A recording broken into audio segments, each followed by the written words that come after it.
نحمده ونصلي على رسوله الكريم اما بعد فاعوذ بالله من الشيطان الرجيم بسم الله الرحمن الرحيم رب اشرح لي صدري ويسر لي امري واحلل عقدة من لساني يفقهوا قولي رب زدني علما اللهم فقهنا في الدين اللهم انا نسألك علما نافعا وعملا متقبلا ورزقا طيبا اللهم انفعنا بما علمتنا وعلمنا ما ينفعنا وزدنا علما آمین یا رب العالمین۔ وَكَمْ أَهْلَكْنَا قَبْلَهُمْ مِنْ قَرْنٍ، اور کتنی ہی ہلاک کی ہم نے ان سے پہلے بستیاں۔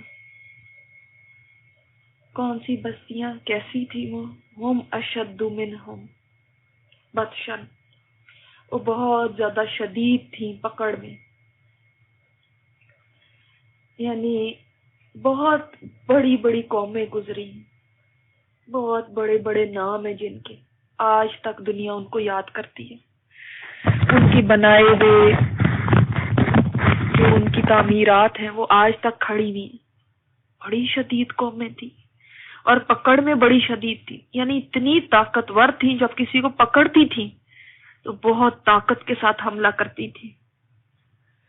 ایک طرح سے اہل مکہ کو بھی بتانا مطلوب ہے کہ تم کیا سوچتے ہو کہ تم کیا بڑی چیز ہو، تمہاری تو کوئی حیثیت بھی نہیں ہے سوائے اس کے کہ کعبہ کے متولی ہو۔ اس کی وجہ سے تمہارے قافلوں کو لوٹا نہیں جاتا، تمہیں کھانے پینے کو بافراغت مل جاتا ہے، تو تم تو کچھ بھی نہیں ہو۔ تم سے پہلے اتنی اتنی بڑی قومیں گزری ہیں، تم نے کون سی کوئی فتوحات کر لی؟ آپ دیکھیں ان کی فتوحات کے کوئی کارنامے نہیں کہ انہوں نے کوئی نکل کے یہاں سے کوئی بہت ملک فتح کیے ہو، یا کوئی ان کا تہذیب و تمدن ایسا ہو، یا ان کی تعمیرات کوئی ایسی ہوں جو شاہکار ہوں اتنے بڑے جیسے فرعون کے ہیں، سمود کے ہیں۔ تو تم تو کچھ بھی چیز نہیں ہو۔ اللہ نے تو ان قوموں کو نہیں چھوڑا، قوم عاد گزری، قوم سمود گزری، فرعون اس کی قوم کتنا شدید پکڑتے تھے، جب یہ پکڑ کرتے تھے اتنی سخت پکڑ کرتے تھے، بنی اسرائیل کے اوپر کیا کیا ظلم کیے انہوں نے۔ تو یہ تو بڑے سخت لوگ ہوا کرتے تھے، ان کا رعب اور دبدبہ اتنا ہوتا تھا، اتنی طاقتور قومیں تھی۔ قوم عاد کے بارے میں آتا ہے کہ ان کا کوئی شخص ہاتھ سے پکڑ کے درخت کو اکھیڑ لیتا تھا، ہاتھوں سے جڑ سے اکھاڑ دیتا تھا، اتنے زیادہ یہ طاقتور تھے۔ تو اللہ نے تو ان کو نہیں چھوڑا۔ فَنَقَّبُوا فِي الْبِلَادِ، تو انہوں نے بہت سیر و سفر کیے ملکوں میں۔ ایک تو یہ معنی ہو گیا، دوسرا یہ معنی بھی ہو گیا کہ بہت ملکوں میں پھیل گئے، انہوں نے غلبہ حاصل کیا، وہاں گھس گئے۔ لیکن کیا ہوا؟ جب اللہ کا عذاب آیا تو حل من محیص، کوئی جائے پناہ، کیا کوئی جائے پناہ تھی ان کے پاس؟ کوئی جائے پناہ نہیں تھی۔ اتنے اتنے ملک فتح کر لیے، اتنی اتنی جگہوں میں گھومے، نقب لگائی۔ نقب کا مطلب میں نے آپ کو بتایا نا، زمین میں سوراخ کرنا۔ ہو سکتا ہے انہوں نے کوئی پناہ گاہیں بنائی ہوں زمین میں، مگر اتنی ترقی کے باوجود اللہ کی پکڑ سے بچنے کے لیے ان کو کہیں پناہ نہیں ملی۔ تو یاد رکھنا، اِنَّ بَطْشَ رَبِّكَ لَشَدِيدٌ، اللہ سے ڈر جاؤ، اللہ کی پکڑ بہت سخت ہے۔ جب وہ پکڑنے پہ آتا ہے تو پھر کوئی کتنا ہی ترقی یافتہ قوم ہو، کتنی ٹیکنالوجی ہو، کتنے ہی ہتھیار ہو، کتنا ہی بڑا ان کو سمجھا جاتا ہو، لیکن ان کو پھر چھپنے کی بھی جگہ نہیں ملتی، بھاگنے کی بھی جگہ نہیں ملتی کہ وہ کہاں بھاگ جائیں۔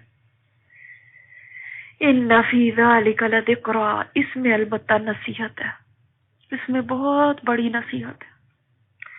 اس تذکرے میں، اس یاد دہانی کے اندر، یہ یاد دہانی ہے، یہ جو ساری باتیں ہیں نا ابھی کہی گئی، اس سب میں نصیحت ہے، لیکن کس کے لیے؟ لمن کان لہ قلب، اس کے لیے جس کے پاس دل ہو۔ اب ہم کہیں کہ ہم تو سب کے پاس ہی دل ہے، دل کس کے پاس نہیں ہے؟ یہاں پہ اس کے بارے میں کہا جا رہا ہے کہ جس کے پاس دل ہو جو زندہ ہو، دل ہو جس میں خوف خدا ہو، دل ہو جو ڈرنے والا ہو، تو وہی یہ قوموں کی داستانوں سے بھی سبق سیکھے گا۔ قوموں کے عروج اور زوال میں جو نصیحت ہے چھپی ہوئی، وہ اس سے بھی اس کا دل ایک سبق لے گا، عبرت لے گا کہ کتنے بڑے لوگ آئے، وہ نہیں بچے تو میں کیا چیز ہوں؟ اتنی بڑی قومیں آئیں، وہ نہیں کہیں چھپ سکی، وہ نہیں جا کے کہیں پناہ گاہ ڈھونڈ سکی، تو میں کیا چیز ہوں؟ دیکھو قوم فرعون کو، دیکھو عاد کو، دیکھو سمود کو، دیکھو قوم شعیب کو، اتنے زیادہ وہ بزنس مین تھے، بڑے اتنے بڑے تاجر تھے، تو وہ نہیں بچے۔ میرا اور آپ کا کیا سوال ہے پھر؟ لیکن یہ سمجھے گا بات وہی جس کے پاس دل ہو۔ وہ کہتے ہیں نا دل والے کو بات سمجھ آتی۔ دل والا کون؟ اب ہم عام زبان میں بھی بولتے ہیں نا دل والے، تو دل والے مطلب یہ نہیں ہوتا کہ ہر کوئی، وہ مطلب ہے کہ جس کا دل زندہ ہو، تو وہ تاریخ سے بھی سبق لے گا، وہ ان ساری قیامت کی باتوں سے بھی سبق لے گا، وہ جنت جہنم کے تذکرے سے بھی سبق لے گا۔ جس کے دل ہی مردہ ہو چکا ہو وہ پھر کیا سنے گا؟ جس کو نصیحت سے ہی نفرت ہو، نصیحت اس پہ کیا اثر کرے گی؟ او القى السمع وهو شہید، یا اس نے ڈالا کان کو ڈالنے کا مطلب کیا ہے؟ غور سے بات سننا، کان لگائے جس نے، ہم کہتے ہیں نا اردو میں کان لگا کے سنو، کان لگا کے سننے کا مطلب کیا ہوتا ہے؟ غور سے سنو، یا جو غور سے سنتا ہے وہو شہید، اور وہ گواہ بھی ہے۔ یعنی گواہ کس چیز کے بارے میں کہا جا رہا ہے؟ کہ توجہ پوری، یہ نہیں ہے کہ بس دل کہیں ہے اور کان سن رہے ہیں۔ اب کان بھی سننے کا ایک طریقہ ہوتا ہے نا، لوگ بہت آپ کی طرف غور سے دیکھ رہے ہوتے ہیں تو آپ کو لگتا ہے یہ بہت شاید اچھی طرح سن رہے ہیں، لیکن ان کے دل کہیں اور ہی سیر کر رہے ہوتے ہیں۔ تو یہ دو چیزیں اگر کسی کے اندر ہے نا تو اس کو ہی صرف نصیحت ملے گی۔ نمبر 1 کیا؟ لہو قلب، اس کے پاس دل ہو۔ اگر زندہ دل نہیں ہے تو او القسم او ہوا شہید، تو کم از کم غور سے سننے والا ہی ہو، دل کو حاضر کر کے سنے، توجہ کے ساتھ سنے، پھر ہی نصیحت مل سکتی ہے، پھر ہی ہدایت مل سکتی ہے، پھر ہی ان باتوں کا کوئی اثر ہو سکتا ہے۔ آپ کہتے ہیں نا کہ بھئی اتنے لوگ قرآن سنتے ہیں، کیا بات ہے، اثر نہیں ہوتا، کیوں نہیں اس سے نصیحت لیتے، کیوں نہیں ان کے عمل بدلتے؟ پھر وہی ڈگر ہے، پھر وہی، کئی لوگ یہ شکایت کرتے ہیں۔ تو وجہ یہی ہے، یا تو دل ہی مردہ ہو گئے یا غور سے سنتے ہی نہیں ہیں، کان لگائے ہوئے ہیں، کلاس میں بیٹھے ہوئے ہیں، کلاس میں بیٹھ کے بھی دل سیر کر رہا ہے کہیں اور، کلاس میں بیٹھ کے بھی سو رہے ہیں، کلاس میں بیٹھ کے بھی اونگ رہے ہیں۔ وہ ایسے لوگوں کا سننا نہ سننا تو برابر ہی ہو گیا۔ تو جو دل لگا کے سنے، جو کان لگا کے سنے، اس کے اوپر اثر کریں گی۔ اگر آپ درس کی مجلس میں بھی جا کے اور باہر دیکھتے رہیں کھڑکی سے، کان آپ کے وہیں ہیں، کان ذہن کہیں اور ہے، متوجہ ہی نہیں ہے، کچھ اور سوچوں میں پڑے ہوئے، تو اسی لیے پھر بے اثر ہی ہو کے اٹھیں گے وہاں سے، کچھ نہیں لے کے اٹھیں گے۔ تو اللہ تعالیٰ نے تو فرمایا قوموں کے عروج و زوال کی داستانیں ہی کافی ہیں عبرت لینے کے لیے۔ تم دل تو لگاؤ، تم غور تو کرو، تمہارا دل تو کھولو اس کے لیے۔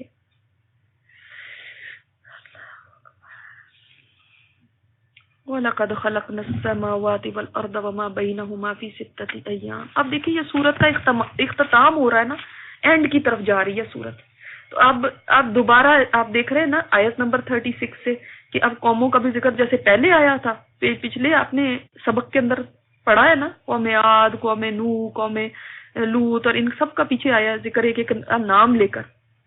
اب پھر دوبارہ ساری قوموں کا ذکر کر دیا اللہ تعالیٰ نے کہ سب کو ایک طرح سے سمیٹی جا رہی ہے ساری بات۔ پہلے شروع ہوئی سورت، ایک انٹروڈکشن سا تھا، اس کے بعد پھیلی، پھر اس کے بعد پھر بات کو سمیٹ لیا گیا۔ اب یہ بات کو سمیٹا جا رہا ہے اینڈ کی طرف، جیسے اینڈ میں کنکلوژن سا ایک ہوتا ہے نا، اس طرح یہ کنکلوژن سا ہو۔ تو اللہ تعالیٰ نے آسمان اور زمین کو پیدا کیا، وما بینہما فی ستۃ ایام، اور جو ان کے درمیان ہے اس کو بھی 6 دنوں میں۔ یہودی کہا کرتے تھے کہ اللہ تعالیٰ نے نعوذ باللہ آسمان اور زمینوں کو 6 دن میں پیدا کر دیا، اس کے بعد وہ تھک گیا تھا تو جو اس نے سٹارٹ کیا تو سنڈے سے سٹارٹ کیا اور اینڈ کیا جمعے کو، اور سیٹرڈے کے دن اس نے تھکاوٹ اتارنے کے لیے آرام کیا، تو اس لیے ہم بھی آرام کریں گے۔ تو اللہ تعالیٰ نے فرمایا وَمَا مَسَّنَا مِن لُغُوبٍ، اور نہیں چھوا ہم کو تھکاوٹ نے۔ اللہ تعالیٰ کو یہ سب بنا کے کوئی تھکاوٹ لاحق نہیں ہوئی۔ اچھا اب 6 دن بھی آپ یہ نہ سمجھیں جو ہماری دنیا کے 6 دن ہیں. زمین تو اس وقت بنی ہی نہیں تھی، تو 6 دن کا کیا تصور ہے؟ یہ تو ہمارے 24 آورز کا دن جو ہے وہ اس زمین کا دن ہے نا. تو زمین تو ابھی بنی ہی نہیں تھی. وہ 6 دن کیا تھے؟ وہ 6 ادوار تھے، 6 سینچریز تھیں، کیا تھا؟ ہمیں ان دنوں کا ہمیں کوئی تصور نہیں کر سکتے ہم. کیونکہ آج بھی دیکھیں آپ کو سائنس بتاتی ہے نا کہ سورج کا دن الگ ہے، مطلب سیاروں کا دن الگ ہے، چاند کا دن الگ ہے، اور جگہ ان کا دن الگ ہے، پوری گیلیکسی کا دن اور رات الگ ہے. تو سب کے دن اور رات مختلف ہے. اب اس وقت کا دن کتنا لمبا تھا یہ ہم نہیں جانتے، لیکن جتنے عرصے میں بھی یہ سب بنا، اللہ تعالیٰ فرماتے ہیں کہ اس سارے کچھ کو بنا کے بھی اللہ تعالیٰ کو کوئی تھکن نہیں ہوئی.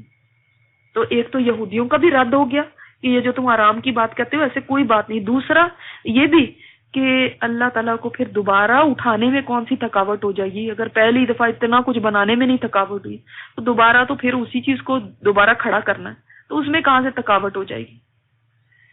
پھر آگے فرمایا فصبر، اے نبی آپ صبر کریں. دیکھیں یہاں پہ جمع کا صیغہ نہیں ہے، واحد کا صیغہ ہے.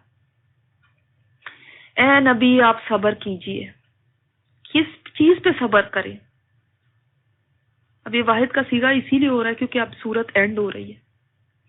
جو اس وقت کے حالات تھے، آپ کو پتہ ہے نا، بتایا تھا آپ کو کہ مکی صورت ہے، مکہ میں کس طرح کے حالات تھے، اور تقریباً درمیانے پیریڈ کی جو بہت سخت تھا.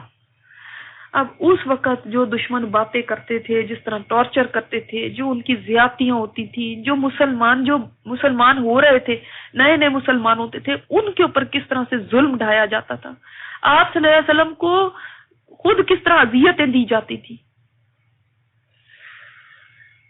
یعنی ہاتھ دھو کے پیچھے پڑ گئے تھے، کوئی بات سننے کو تیار نہیں تھے. تو اے نبی آپ صبر کریں، ان کی ساری باتوں پہ صبر کریں، ان کی تکذیب پہ صبر کریں، ان کے مذاق اڑانے پہ صبر کریں. یعنی ایک وقت تو ایسا آ گیا تھا کہ آپ صلی اللہ علیہ وسلم کو انہوں نے گالیاں بھی دی، انہوں نے باتیں بھی سنائی، انہوں نے تھوک بھی پھینکے. کون انسان یہ برداشت کر سکتا ہے؟ اللہ تعالیٰ فرمائے آپ برداشت کیجئے، آپ کو برداشت کرنا ہے، آپ صبر کریں، اور صبر کریں جو بھی یہ کہتے ہیں، جو بھی ان کے رویے ہیں. کبھی یہ ایک مذاق اڑاتے تھے کہ جہنم کے تو کہتے ہیں 19 تار ہو گئے ہیں، تو ابو جہل نے کہا 10 کو تو میں ہی نے بٹ لوں گا اکیلا ہی، باقی کو تم نے بٹ لینا. طرح طرح کی باتوں سے نا ٹارچر دیا کرتے تھے آپ صلی اللہ علیہ وسلم کو. تو اللہ تعالیٰ فرماتے ہیں آپ اس پہ برداشت کریں، اور کیا کریں؟ کیا کریں؟ وَسَبِّحْ بِحَمْدِ رَبِّكَ، اپنے رب کی تسبیح بیان کریں. کیا ہے صبر کرنے کے لیے طریقہ؟ کیا ہے؟ تسبیح کرو، اللہ کو یاد کریں، اللہ کی پاکی بیان کریں. کیونکہ جب انسان اللہ کی تسبیح بیان کرتا ہے، اللہ تعالیٰ کے ساتھ لو لگا لیتا ہے، تو اس کے لیے پھر صبر کرنا بھی آسان ہو جاتا ہے، صبر بھی آسان ہو جاتا ہے. یہ صبر کے لیے نسخہ ہے، یہ انسان کو پھر مایوس نہیں ہونے دیتا، کیونکہ اس کا دل اللہ کے ساتھ لگ گیا نا. اب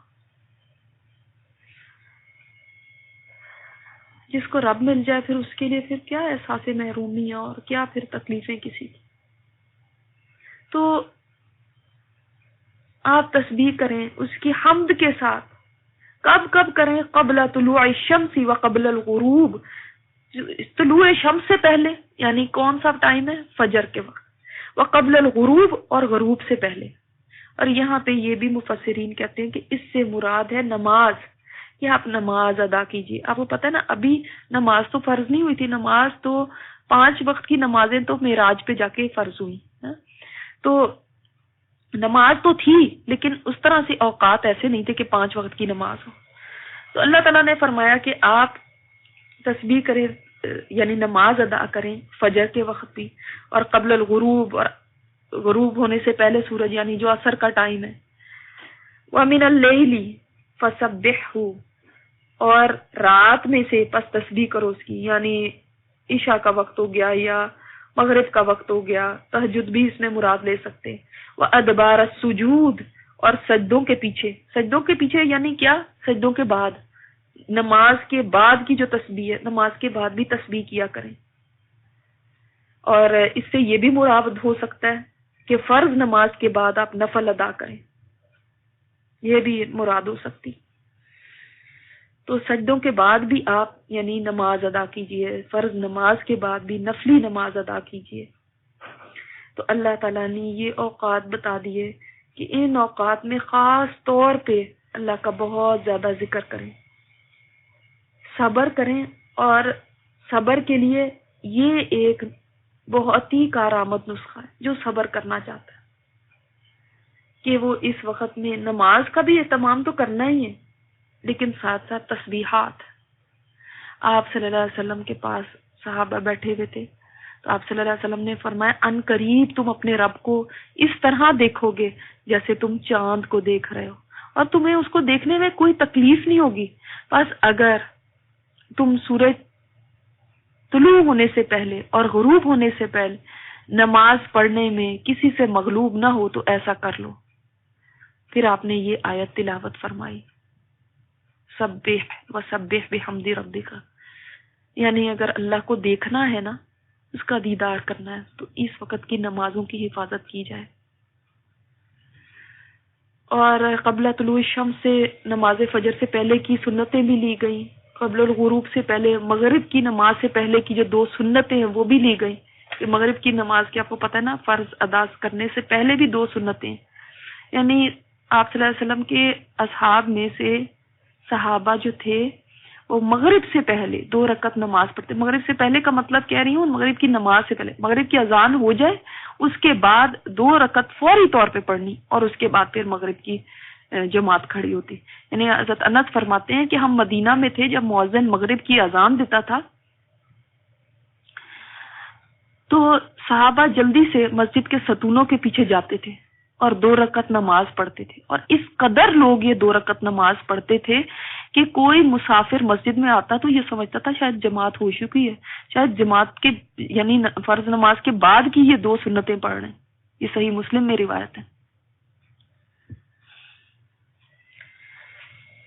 اور تسبیح کے بارے میں جہاں تک بات ہے تو رات کو اٹھ کے بھی تسبیح کرنا مراد ہو سکتا ہے کہ من اللیل فسبحہ، رات کو اٹھ کے بھی تسبیح کرو۔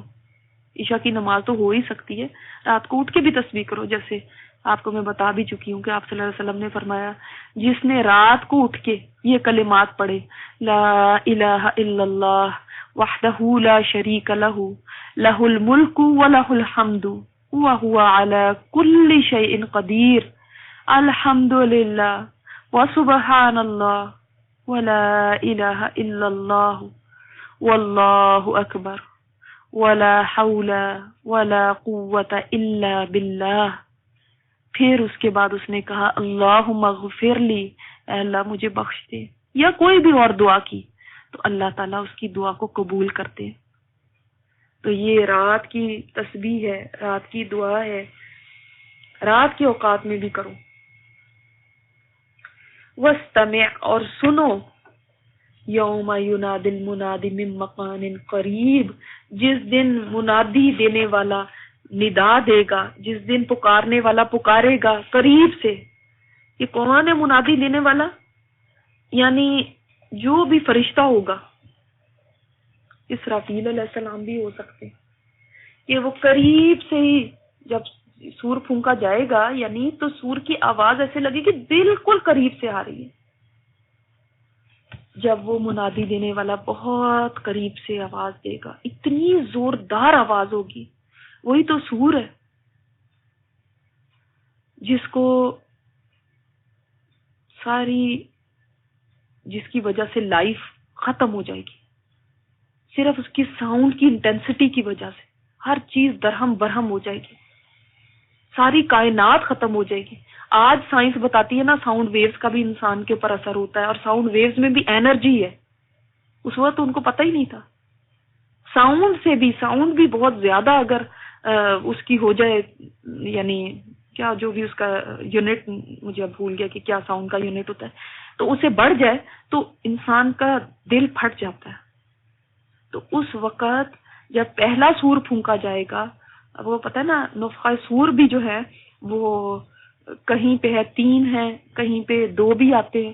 تو 3 سے مطلب یہ ہے کہ پہلا جو ہے وہ بے چینی کا، دہشت پیدا کرنے کا، نفخہ فضا جس کو کہتے ہیں، جزا فضا ہوگی، سورہ الحج میں بھی ہے.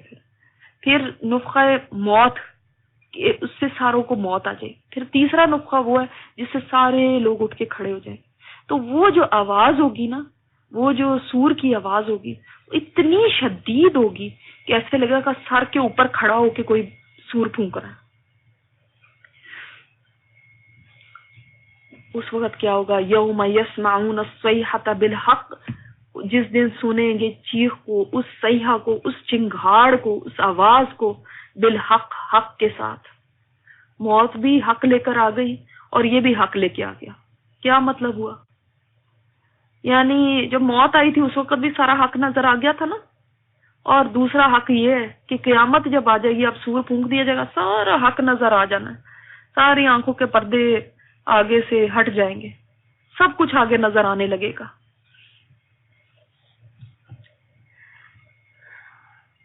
یہ بھی کہا جاتا ہے کہ منادی جو ہے وہ جبرائیل علیہ السلام ہے یا اسرافیل علیہ السلام ہے. اور جب یہ سور پھونکا جائے گا تو وہ کہیں گے چلو حساب کی طرف.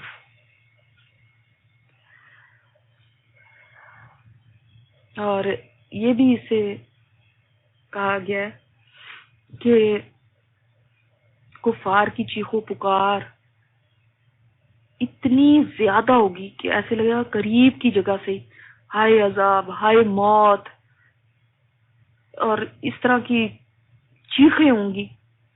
اور اس چیخو پکار کو تمام اہل محشر سن رہے ہوں گے، کوئی شخص اس پکار سے دور نہیں ہوگا، اتنی چیخ ہوگی. یہ مکان قریب ایسے محسوس ہوگا ہمارے کانوں میں چیخ رہے ہیں، موت کو پکاریں گے، موت آ جا، ہائے عذاب. یعنی ان کی ظاہر سی بات ہے جو ایک دم ایک سرپرائز ہوگا ان کے لیے. تو جس دن وہ اس صیحہ کو دیکھیں گے نا، اب حق تو سامنے آ گیا، اب پھر چیخو پکار ہی ہوگی. پھر دنیا میں تو اس کے اوپر شک کرتے رہے تھے نا، اور اس دن کو اب اچھی طرح ان کو سمجھ آ جائے گی یہ سب کچھ ٹھیک تھا، واقعی سچ تھا، واقعی ایسا ہو گیا. ذالک یوم الخروج، یہ ہے دن نکلنے کا. اب یہ نکلنے کا وقت آ گیا. کہاں سے نکلنے کا؟ قبروں سے نکلنے کا دن، حساب کے لیے جمع ہونے کا دن. مردے اس آواز سے اٹھ کھڑے ہوں گے جو سور کی آواز ہوگی. فَإِذَا هُمْ قِيَامٌ يَنظُرُونَ، پھر وہ کھڑے ہوں گے، ادھر ادھر دیکھ رہے ہوں گے، فوراً اٹھ کھڑے ہو جائیں گے، کوئی دیر نہیں لگائے گا. ایک پکار ہوگی، چلو چلو اپنے رب کی طرف بھاگو، سب چل پڑیں گے. سبحانک اللہم و بحمدک، نشہد ان لا الہ الا انت، نستغفرک و نتوب الیک.